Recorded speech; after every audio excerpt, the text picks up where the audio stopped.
Hello guys, welcome back to my YouTube channel at Pizza Makeover. Today I'm joined by. The Pacifians, guys. We're going to be checking out why Andrew Tate went from atheist to Christianity to Islam in 4 years. Wow, this is going to be interesting. I never knew he went from this thing in 4 years because I know he was a Christian then he turned to Muslim, but I never knew he was an atheist before that. But it's be interesting to know Andrew Tate's story. Sometimes interesting, sometimes. What's without further ado, let's get started. For me, in our own business, I asked this question the other day. I'm so curious to get your thoughts on this. For the longest time, when I got into business, I was, a younger guy, 21. I'm like, okay, very coachable. Tell me, what do I got to do? I'm a coachable guy. What do I got to do? I'm a coachable guy. Super coachable. I want to make money. I'm sick and tired of being broke. My dad's at the 99 cents. Too many heart attacks. I want to get out of this. So I'm like, hey, Patrick, basic stuff. When you're doing business, when you're talking to rich people, I'm Morgan Stanley Dean Witter. Never talk religion, never talk politics, never talk sex. Just don't talk about those three things. I said, okay, guess what? Never talk politics, never talk religion, never talk sex. No problem. We're going to business. So what do you think about the political climate today, Patrick, David? Oh, what do you think? Well, I think this is, but what do you think, Patrick?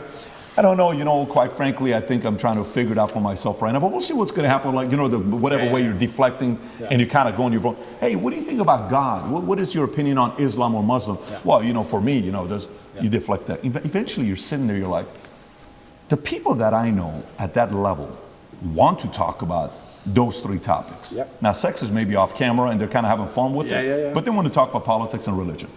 So we, for the longest time, have been silenced, and now the ESG community, all this time they've told us to stay quiet, and they're saying what? They're talking politics, they're talking religion, and they're talking sex. Sex the way through LGBTQ, what's wrong with that? What's wrong with it? It's normal, it's normal, it's normal. No, it's not normal. Well, listen, you guys shouldn't talk about politics and sex and religion, shouldn't be doing that. And then you see this one, during COVID, one pastor, Australia, a Syrian man, I don't know what his name is, Vinny. What's his name? The Syrian pastor, priest from Australia. And he was fighting all the anti-COVID guidelines, and his stuff is going viral. He's doing this. And you've seen these messages. Some of the people that stood up, they stood up because they feared God. Okay? And for you, with your life, it's been interesting watching you go through your evolution of your faith. Pre-2022, former atheist, couple of the things you've said in the past, God isn't real because you can't prove it. Okay, kind of like that was more the Malcolm X argument, right? Bad things happen to good people and good things happen to bad people far too often for God to exist. I'm the center of my universe. That's pre-2020. Then gradually you start talking about Christianity and, in 2020 you made a video announcing that you were wrong about what you had said previously about God, right? Now you start saying people are who are atheists are angry, bad energy people, and I don't want to be on that team anymore. And even if God is not real, the world is a better place if people do believe in God. I know God is real because there's so much evil in the world that there has to be an equal and opposite force. The devil can't exist if God does not. And if you look at the world today, it is very obvious that the devil does not exist. And I'll go to the last one here with Muslim. Quotes from you. Christians don't have a religion anymore because they tolerate everything and stand for nothing.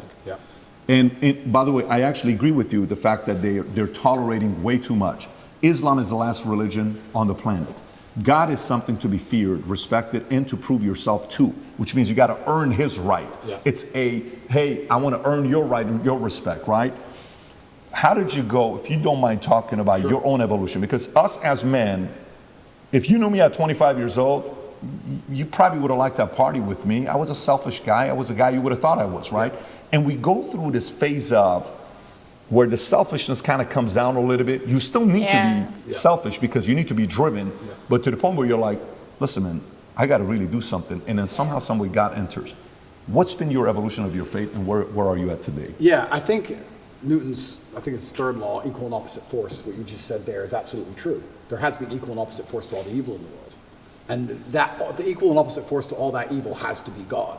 And I've talked about this at length even with atheists, and I try and say that regardless of whether you're an atheist or not, you're thinking of God as a man in the sky, but you need to think of God as a concept as a whole. And once you do that, it's impossible to accept that he doesn't exist. True. Right? I said to the atheists, I said, let's say there was 2 islands. They're shipwrecked, right? And there's 2 islands. Both of them are full of savages. On one island, you and your friend are shipwrecked. On one island, your friend goes and he crashes and they kill him and they eat him. And you go to another island and they want to kill you and eat you, but they don't because it's against their religion. Did God save your life? Who cares? Who doesn't even know the name of their God? But their God said, don't kill shipwrecked survivors. And now you're alive. So their God saved your life. The concept of God in and of itself saved your life. You owe God just for the concept of it, the idea of it. So even the idea of opposing evil as a whole is a belief in God. So you're either an evil person or you believe in God in some regard. And then once I understood that there had to be an equal and opposite force, I was raised Christian. I live in a Christian nation. Romania is actually, I think, the second or third most Christian country on earth. It's a very Christian country here. It's churches everywhere. They strongly believe. And that's where I began my journey, but I always had a very healthy respect for Islam because I understand that to a degree, to have a religion at all, you have to have an intolerance, to a degree. Because without an intolerance, you don't have rules. You don't have laws. You don't have any, like you said, you have to earn God's respect. If you're a religion which is tolerant of everything, then you don't have to earn God's respect. You can be a bad person and do bad things. God loves me, so it's fine. Well, no, it's not, because that's not the point of the religion. So then you extrapolate that out, and I was sitting and thinking, well, what's the primary function of a religion? And the primary function of a religion, I don't believe is the religion exists so I can live forever. I mean, that's a nice thought. But I think on a macro level, the primary objective of a religion is to restore and contain some degree of traditional value within the society. How do you judge, let me change the way I worded that. How do you judge the success of a religion? I don't think you can judge it by the number of people who join it, because there's lots of people who are Catholic who don't act Catholic. They don't act in any way particularly Christian. Anyone can say they're something. You can walk into a strip club and everyone says they're Christian. It doesn't mean anything, right? So how do you judge the success of a religion? Well, I like to think the best way to judge the success of a religion is how successful is it at fighting evil? How successful is it at preserving the morality of a population in X parameter, in X geographical area? So when you look at it from that way, you can't say that Islam isn't the most successful religion on earth. It's the most successful in regards to opposing evil. It's the most successful in regards to opposing its differing viewpoints. It's the most successful in regards to having people act within the limits and the confines of what it finds to be moral and good to God. It's the most adhered to. It's the most feared. It's the most respected in most forms. And then also I'd like to think... I would say it's the most feared. Yeah, it's the most feared. But what is respect without fear? Do we respect men we don't fear? If there's a man who could do absolutely nothing to you on any level at all, you might be nice to him, sure, because we're not bad people. But would you really respect him? Respect and If you could fear are take two his different chick things. in front of his face, set his car on fire, and he wouldn't do a thing. You wouldn't respect him. You might be nice to him because we're not bullies, but you wouldn't respect him. Respect and fear are linked. They're not always the same thing, and you can maybe have fear without respect, but it's very hard to have respect without fear. And also, I heard someone say once that we see the world as we see ourselves. If you're a thief, you think everyone's a thief. If you're a liar, you think everyone's a liar. And I kind of agree with that. I understood that. Sometimes. I also like to think we see religion as we see ourselves. I like to see myself as a person whose respect you have to earn. I like to see myself as a person who has strong, rigid boundaries. I like to see myself as a person who will stand up and say, no, that's wrong. I like to see myself as a person who's not afraid of being shamed by whatever community for saying, I don't agree with that particular ideal. I like seeing myself that way. So if I'm going to see myself that way, then I'm going to naturally align with a religion that operates within that form. So when I say Islam is the last religion on earth, I say it because it seems to be the only one who will stand up and say, no, we don't care. No, that's not what the book says. No. I was raised Christian, and Muslims as a whole, we have no problems with Christians. None at all. I don't want anyone to think I'm anti-Christian, like I dislike Christians. We don't have a problem with Christians. We believe in a lot of the same things. We believe in Jesus. We put more respect on the name of Jesus than most Christians do. That's not true. I just don't like the idea of people saying they're a Christian and saying, but because I'm a Christian, I can do whatever I want and throw all the rules away and none of it matters. Because once you have that level of tolerance, you no longer have a religion. Islam seems to be the last religion left with parameters. If you don't have parameters, you don't have a religion at all. So the closer I found myself to God, the closer I found myself to Islam. That's just how it ended. And Andrew, speaking of fear, one could argue that Islam these days, certainly in the last 20 years with the war on terror, they've also been the most vilified.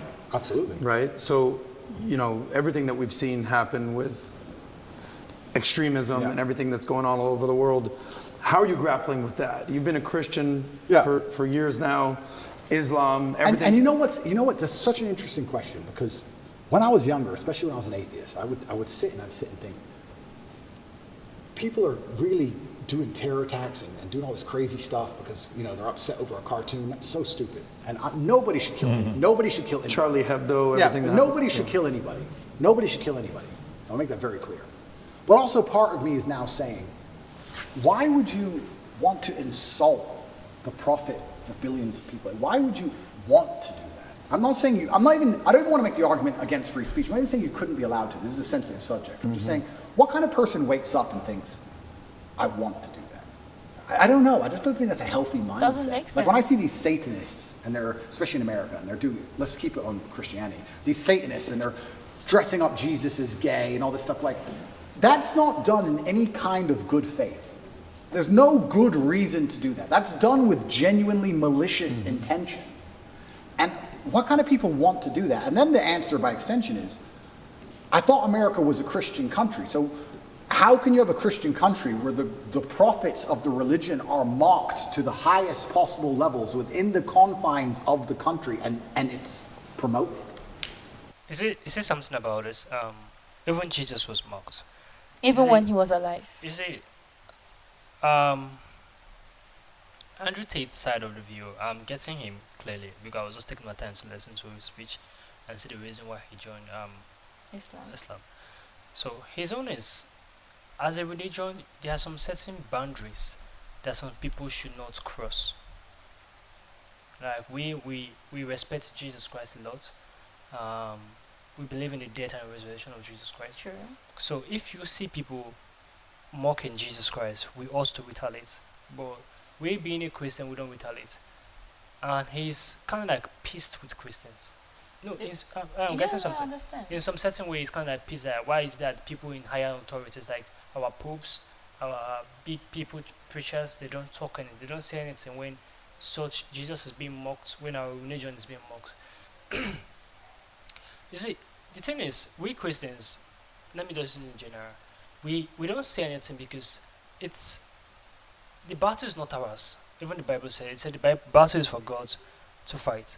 So, if you believe believes in Islam, why did you choose Islam? If you observe his speech, it's because of how Islam is sacred.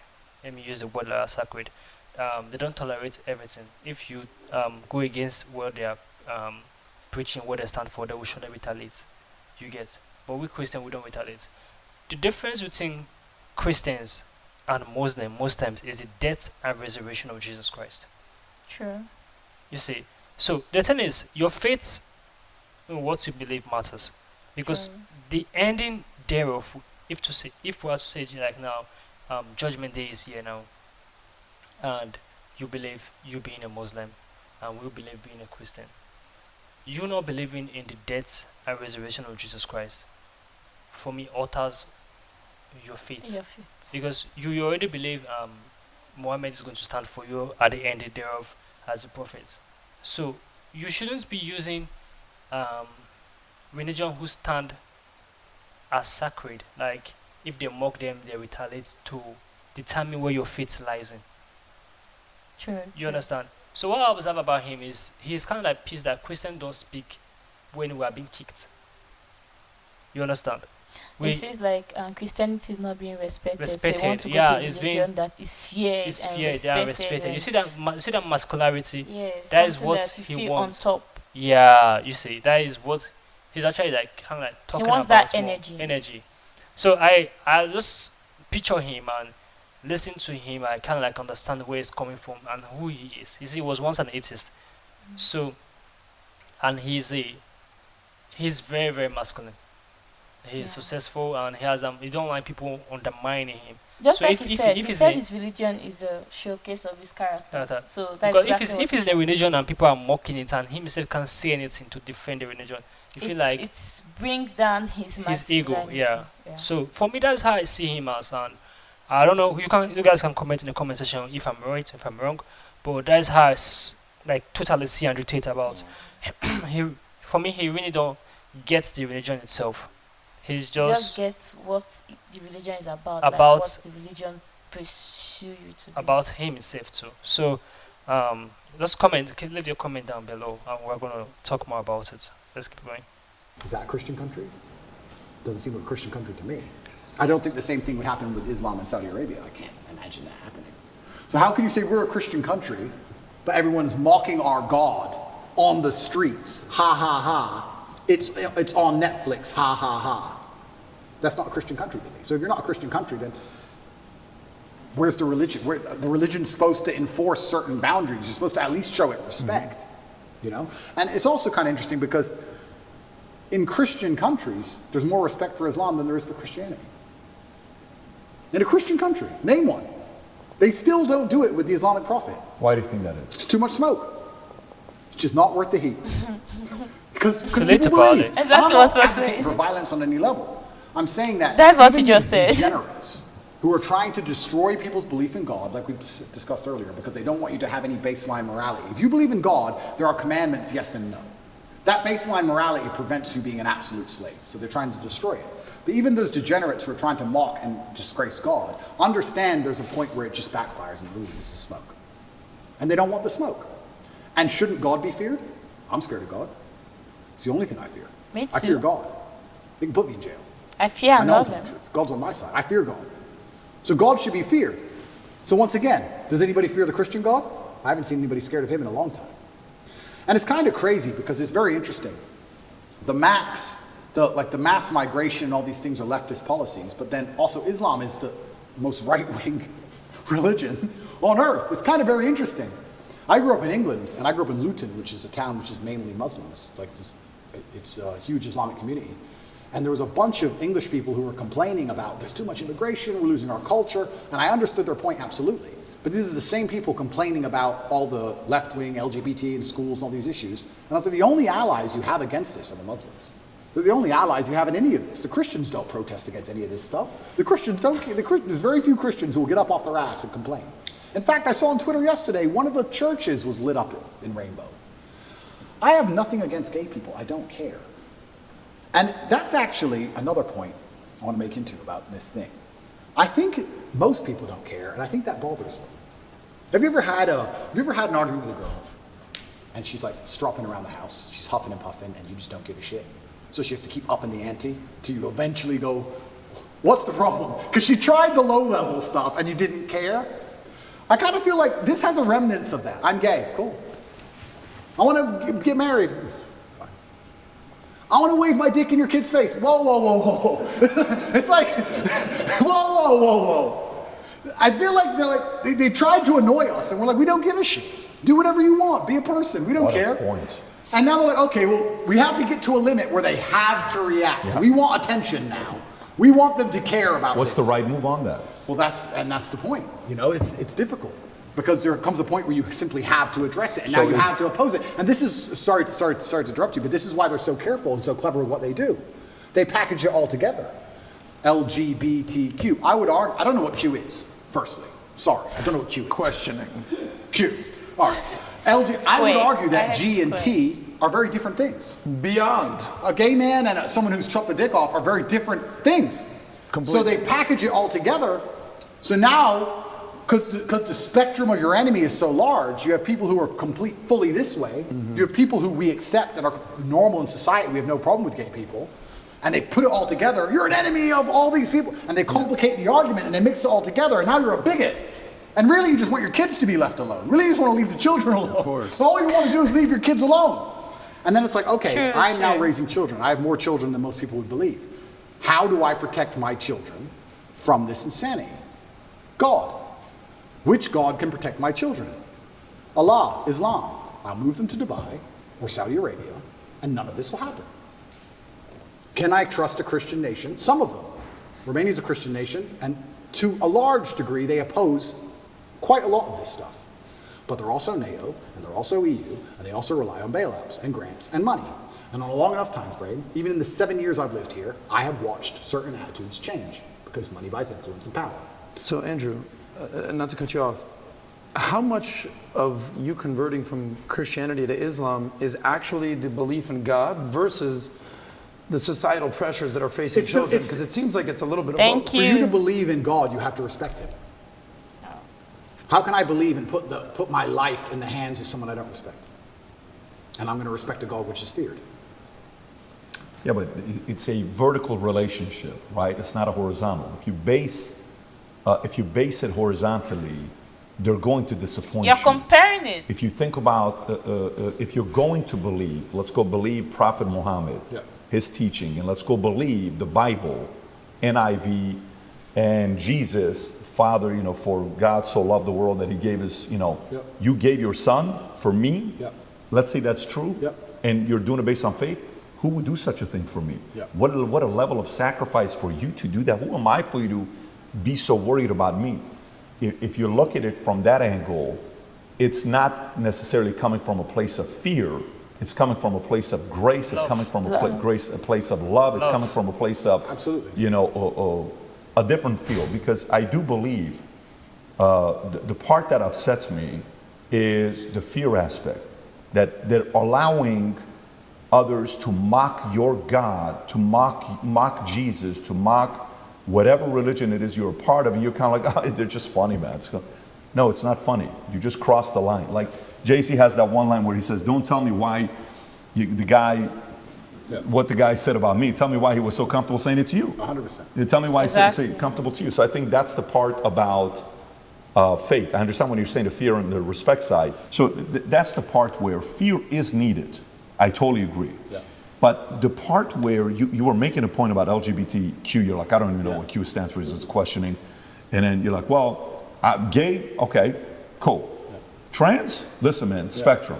And he said if we were to say which religion's the far right, it's going to be Muslim. Totally get it. They're on the far right. Christian today is kind of going center left today. Like they're kind of being soft right now. Okay. So if I want to raise my kids, I'm going to take my kids to Dubai, and I'm going to take my kids to Saudi Arabia. Why? Because I'm defending against some of these immoral philosophies that they have. I don't want to go there. I actually understand that argument. Yeah, and I truly, and I want to make one more point, I do believe there is one God, and I believe there's many different paths to God. And I'm not a religious scholar, and I'm not an expert on Islam. I'm doing my best, and I'm reading the Quran as often as I can. And it does say that Christians on the day of reckoning will see how close they were to the truth. And we are allies. We are not enemies in any regard, Christians and Muslims. And I do believe that the idea of Christians and Muslims shaking hands and saying, let's put an end to a lot of this garbage would be fantastic. I'm not anti-Christian in any regard. I just found myself, as I became more and more religious, seeking and looking for a faith which not only I could be proud of, but a faith which was guiding in regards to, I don't know what a Christian would answer to certain questions nowadays. What does a Christian answer to? I'm a transsexual and I want to show your kids my genitals. What's a Christian? Well, a Christian's supposed to say no, do they? I know my Muslim friends would say.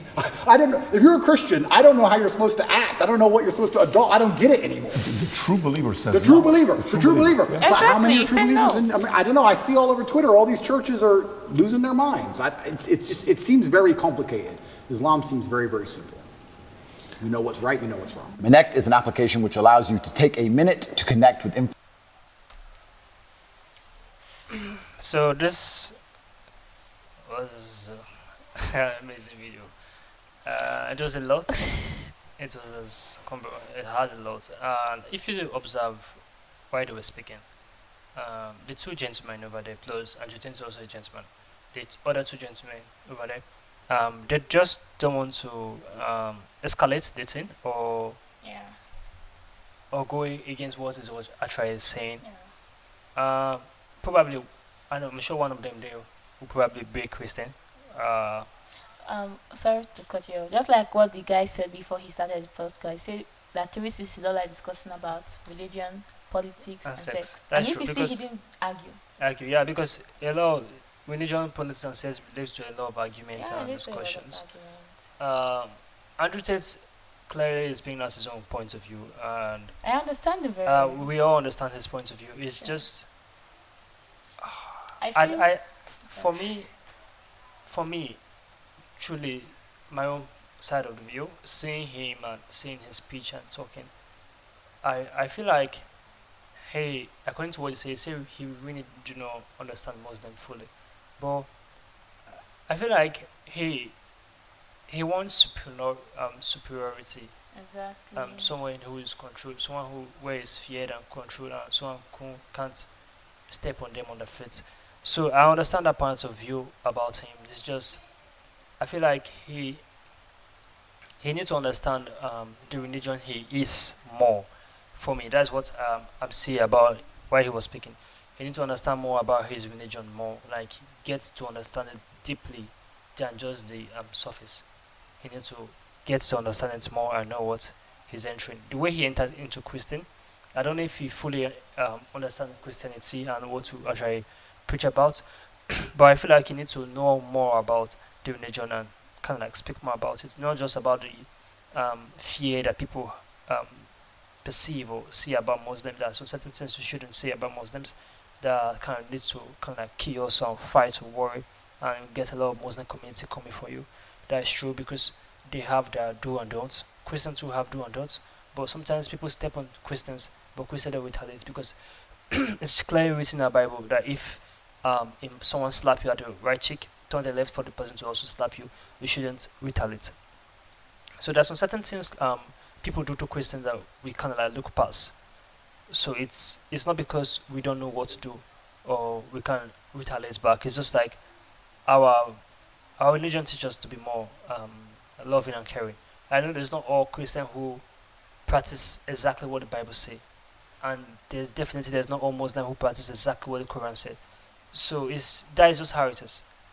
That is just how it is. But I feel like Andrew Tate have to study more about the religion he is, the Quran, the Hadiths, and more about the religion and get to understand it more better. Not just about the fear and what people think about the religion as a whole, general speaking. You should definitely understand it more deeply and more better. So what do you think? I feel in my own understanding, I just feel like he's painting Islam black because if I listen to Islam speakers, they speak about peace, they speak about love, they speak about acceptance, and they're trying to remove this fear, this violence that comes with Islam. Because you see, in let me say, a year or two ago, people normally, even till now, people normally look at Islam as people that bomb. You see, when you say smoke, people normally look at them in that sense, and sometimes some people avoid Arabic people because oh, these people are very violent, they're just going to bomb everywhere. They have this misconception about Islam. Yeah. So I feel like a lot of Muslim people are trying so hard to remove that negative understanding because it's not them. Let me say, It's like a you choose to stigma. do this thing, but they're putting it on the whole religion. Yeah, They're right, trying to remove themselves for that kind of narrative, and he's just pushing that narrative out because they're trying to look at it. Oh, Islam, they don't take this. If you do this, they're going to do this to you. Like you're trying to tell people that if you do this in an Islam culture, they're going to kill you or they're going to do this to you. You're trying to push in that violence back out. But what I'm saying, Islam people preaching about, are preaching about peace. So how do those two fit? I don't know if it's just me that is getting it confused, but I don't know how those two fit. If someone is preaching about peace and someone here who is in the religion is telling us about war and violence, so I get it. Christianity, we don't. To me, if I see someone burning anything have to do with Christ, I feel bad. I feel hurt. I feel it's detestful. But it's not like I'm just going to walk up to you and just pour you acid and hit you. I'm going against what the Bible teaches. God said that vengeance is for Him, not for us. So I can't go and take vengeance out of my own hands and ignore what the Bible already said and what the Bible preaches. And also, if you're in a religion based on how people perceive the religion and not your faith, just like what the other guy told him, then you need to understand why you're there. Yeah, Because that's exactly what I'm yeah, saying. you need Like, to you need to understand why understand you're why there. Are it's you there because the you religion must itself is feared? Yeah, a lot of people like when they're being feared. Sometimes I like when people fear me, but most especially I like when people respect me because respect goes a long way than fear. So you just look at it, just say, oh, Islam is feared. When you hear Islam, people are like, whoa. But is that what you want to preach out? Is that the narrative you want to give everybody that's around you that, oh, this religion is a violent religion and you can't deal with us? You can, just like when people are in gang, because someone does not go in there and look for that trouble does not mean that they respect them or it does not mean it's the right way because just like these people are in gangs, so stay away from them because they're very scary. I feel you're just pushing the wrong narrative about Islam, and if you want people to look at you as someone that is so scary, people are going to look at you that way. And I feel you are already portraying something like that, because according to you, your religion is based on your own personal character. And if you yourself, you perceive Islam as not a peaceful religion but as a religion to be feared, that means that's how you want someone to look at you, with someone with big ego, masculine, and should be feared. I guess that's what you're portraying out as yourself. But this was a nice video. I got a lot of point about what he said when it comes to be the LGBTQ. I feel when you just don't say anything about something, people just try to keep talking about it very much, so you just give them attention, like, we're doing something different, we're not straight, we're doing something different. Okay, we all accepted lesbian, gay, because it's none of my business. I'm not the one you're doing that with. It's your own personal concern. And then there's trans, there's this, everybody accepted, no one talk about it. And then they come out with this, you have to refer to me by this pronoun. If you don't do this, then it's offensive. And then people are not talking about it now. I feel like that this LGBTQ thing, they're trying to shame God. Exactly. For me, because if you see the symbol is a rainbow. Yeah. What does rainbow represent in the Bible? That God will never destroy this world again with water, with flood. So when I see the arts and their attitude, it's something that they are trying to do shame God, because Sodom and Gomorrah, the reason why God destroyed because of some arts, with this kind of like arts that they did. So I feel like there's a way that are just trying to like propagate this thing to the shame God. That God is not who it is. And if you look at it, so I feel like this thing I try to stay from. I don't know where I try to stay from, but I feel like more people in power are trying pumping money into this agenda to make it trend or also go more viral, and the whole world should accept it. But it's very stupid that I would never accept it, and irrespective of how people, I know I'm offending a lot of people who believe in the LGBTQ thing. I don't accept it. I will never accept it, and people who accept that such as they are all delusional. So it's as simple as that. For that, when Tate was speaking about LGBTQ, I totally accept it, because a lot of people see them as delusional, and people who pump money into that to propagate such agendas. I really don't have much and words if for you you say guys. something about it, they say you're transphobic. I feel if whatever you do with your sexual body, with your body in regards to yourself, it's your business. I don't really care. But you forcing me to say some things that I shouldn't say, because it's a different when you say I can't say something, but when you're saying that I have to say something, there are two different logic there. Because there's Christianity, I'm not going to force you to believe in it, but I'm not going to just imagine someone is forcing you to believe in Christ, you have to believe in God. You have your right the same way I do. So That is something God gave on us, yeah, free it's will. free will. So But this was a nice video. I really enjoyed it. I understand where Andrew Tate is coming from, and his attitudes point out what he understands about Islam. But this was interesting. So guys, we'll see you in the next one. Please don't forget to like, subscribe, and share our videos, and See drop you your next comment below. Bye.